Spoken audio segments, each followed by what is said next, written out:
उत्तर प्रदेश के मुख्यमंत्री योगी आदित्यनाथ मंगलवार को देवरिया पहुंचे। यहां उन्होंने एक संबोधन के दौरान पहलगाम आतंकी हमले को लेकर समाजवादी पार्टी और कांग्रेस पर तीखा हमला बोला। इसके साथ ही उन पर विभाजनकारी राजनीति करने और आतंकी हमले के बाद पाकिस्तान का समर्थन करने वाले बयान जारी करने का आरोप लगाया। एकजुटता का आह्वान करते हुए सीएम योगी ने देश से राजनीतिक मतभेदों से ऊपर उठकर आतंकवाद को खत्म करने के लिए पीएम मोदी के नेतृत्व में एकजुट होने का आह्वान किया। आपने देखा होगा जब 22 अप्रैल को पहलगाम में पर्यटकों पर हमला हुआ था, आतंकी हमला हुआ था, समाजवादी पार्टी के नेताओं के बयान किस किस प्रकार के बयान आते हैं, ये पता लगाने में ही कठिनाई होती है कभी कभी कि ये समाजवादी पार्टी के नेता बयान दे रहे हैं या कोई पाकिस्तान का प्रवक्ता बयान दे रहा है। ये पता लगाने में ही कठिनाई हो जा रही है। आपने कल समाजवादी पार्टी के एक पदाधिकारी का मुंबई में दिया गया बयान देखा होगा। इससे पहले कानपुर का एक नौजवान अपने परिवार के साथ गया था पहलगाम, स्वर्गीय शुभम द्विवेदी की निर्मम हत्या कर दी गई। जब पत्रकारों ने समाजवादी पार्टी के अध्यक्ष से पूछा कि आप समाजवादी पार्टी आप वहां क्यों नहीं गए, तो उन्होंने कहा कि हमारी पार्टी का थोड़े था। कितना दुर्भाग्यपूर्ण और शर्मनाक बयान है। बहनों और भाइयों, देश की संवेदना होनी चाहिए अपने नागरिकों पर। पूरा देश पार्टी लाइन से ऊपर उठ करके एक साथ इस घटना की निंदा कर रहा है और समाजवादी पार्टी के लोग इस प्रकार का दुर्भाग्यपूर्ण बयान देते हैं, इस प्रकार का दुर्भाग्यपूर्ण बयान देते हैं।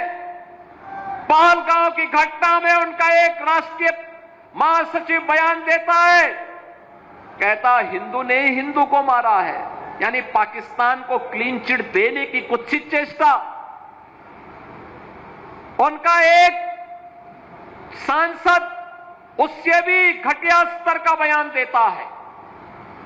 बहनों और भाइयों, जब भी जातिवाद की राजनीति होगी, जब भी विभाजनकारी राजनीति होगी, तो तुष्टीकरण की पराकाष्ठा को पार करते हुए आपकी सुरक्षा के साथ ऐसे ही खिलवाड़ करने का कुत्सित प्रयास करेंगे जैसे वर्तमान में कुछ कांग्रेस के नेता और समाजवादी पार्टी के नेता कर रहे हैं। हमें एक स्वर से निंदा करनी चाहिए। आतंकवाद के खिलाफ देश की लड़ाई प्रधानमंत्री मोदी जी के नेतृत्व में 144 करोड़ के भारत को एक स्वर से लड़ना चाहिए। एक स्वर से प्रधानमंत्री मोदी जी के नेतृत्व में आतंकवाद का नेस्तनाबूद करने के संकल्प के साथ आगे बढ़ना चाहिए। इस संकल्प के साथ अगर हम आगे बढ़ेंगे तो जैसे 10 वर्ष में आपने देश से आतंकवाद को, नक्सलवाद को, उग्रवाद को समाप्त होते हुए देखा होगा, ऐसे ही जो थोड़े तत्व सिर उठाने का प्रयास कर रहे हैं, इनके भी जहन्नुम में जाने के दिन बहुत शीघ्र सामने दिखाई देंगे। और इसीलिए बहनों और भाइयों, आज हम सब आपके बीच इसी बात को लेकर के आए हैं। आखिर देश के बारे में कुछ तो दायित्व होने चाहिए, एक तो सीमा होनी चाहिए। सार्वजनिक जीवन में एक लक्ष्मण रेखा तो होनी चाहिए।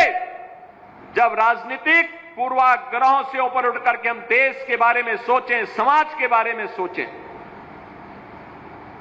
जनता जनार्दन के बारे में सोचें, लेकिन उस संकुचित सोच के साथ कार्य करने वाले लोगों से उम्मीद नहीं की जा सकती, उनसे ये उम्मीद नहीं की जा सकती